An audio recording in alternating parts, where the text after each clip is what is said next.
حامدا ومصليا ومسلما أما بعد. قال الله تعالى في القرآن المجيد والفرقان الحميد: أعوذ بالله من الشيطان الرجيم. بسم الله الرحمن الرحيم. وما أرسلناك إلا رحمة للعالمين. صدق اللہ العظیم. حضرات گرامی، آج جس موضوع کا میں نے انتخاب کیا ہے وہ ہے اسلام دین رحمت. حضرات، اسلام اللہ کا پسندیدہ مذہب ہے. ان الدین عند اللہ الاسلام.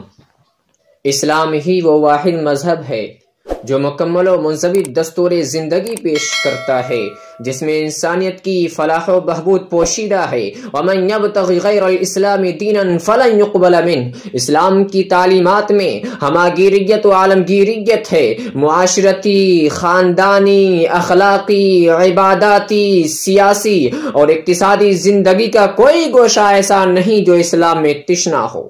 اسلام امن و امان، رحمت و رافت، صلح و آشتی کا مذہب ہے. اسلام میں دہشت گردی، انتہا پسندی اور ناجائز سخت گیری کا کوئی جواز ہی نہیں ملتا، بلکہ اسلام کے ہر شعبے میں نرم خوئی، امن و سلامتی، انسانیت پسندی اور حقوق کی رعایت و حفاظت کا خاص اہتمام ہے.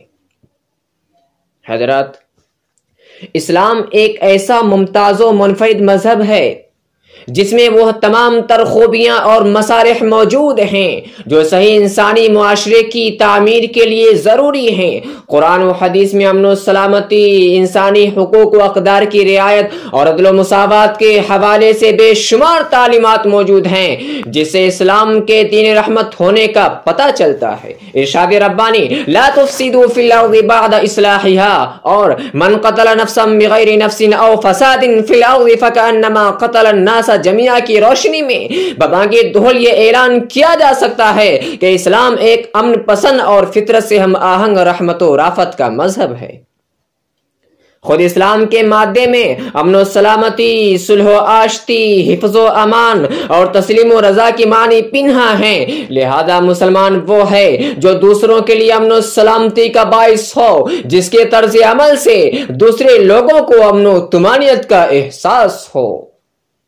معزز سامعین کرام، اسلام نے بھوک سے شکستہ حال لوگوں کا اتنا خیال کیا کہ حدیث شریف میں ایک باب ہی قائم کر دیا. مشکات شریف کی روایت ہے: جس نے بھوکوں کو کھانا کھلایا، پیاسوں کو پانی پلایا اور بیمار کی عیادت کی، گویا اس نے اللہ کو کھلایا، اللہ کو پلایا اور اللہ کی عیادت کی. یہ محض تلقین نہیں بلکہ اس پر رسول اللہ صلی اللہ علیہ وسلم نے عمل بھی کیا ہے. غیر مسلموں کے ساتھ زبانیوں، عملی ہمدردی، خیر خواہی اور ان کے حقوق کا خاص خیال حضور صلی اللہ علیہ وسلم کا معمول تھا. حضرات، اسلام کے حوالے سے ایک مفروضہ بڑی شہرت رکھتا ہے، یعنی اسلام جنگ اور تلوار. یہ وہی مفروضہ خود ساختہ پروپیگنڈا ہے جس کی دوسری شق اسلام اور دہشت گردی کے نام سے مشہور ہے، جن سے ان کے مقاصد صرف یہ ہیں کہ اسلام کی وہ شبیہ جو دین رحمت اور احترام انسانیت سے عبارت ہے کافی مجروح ہو جائے. اس موقع پر علامہ سید سلیمان ندوی مرحوم کا قول یاد دلانا چاہوں گا. انہوں نے فرمایا تھا کہ اگر یہ سچ ہے کہ اسلام تلوار کے زور سے پھیلا تو کارلائل کے اس سوال کا کیا جواب ہے کہ اگر محمد نے تیغ زن سپاہیوں کے زور سے اسلام کو پھیلایا تو پہلے ان تیغ زن سپاہیوں کو کس تلوار سے مسلمان بنایا؟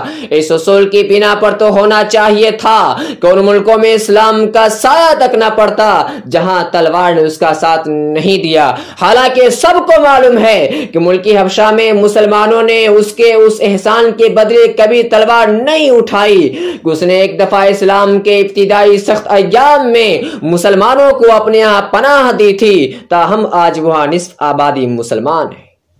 ان کے علاوہ دوسرے ملکوں اور جزیروں میں جہاں کسی مسلمان سپاہی کا قدم بھی نہیں پہنچا، اسلام کا قدم وہاں کیوں کر پہنچ گیا؟ حضرات، واقعہ یہ ہے کہ اسلام ہی دین رحمت ہے.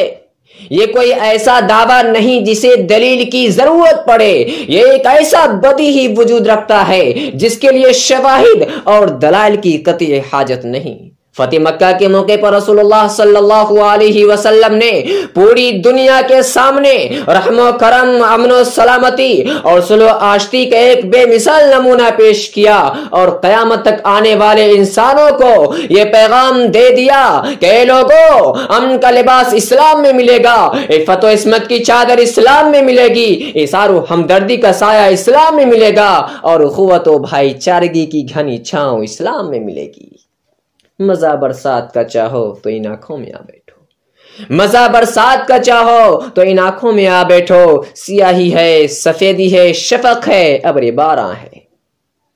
حضرات، حقوق العباد کے عنوان سے اسلامی ہدایات کا پورا دفتر موجود ہے، جس کا توسیع مظہر امن و سلامتی، رحمت و رافت اور احترام انسانیت ہی سے ماخوذ ہوتا ہے، اور اسی بنیاد پر اسے دین رحمت بھی کہا جاتا ہے۔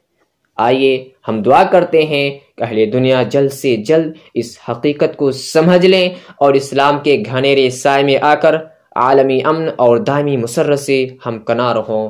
آمین۔ وآخر دعوانا ان الحمد للہ رب العالمین۔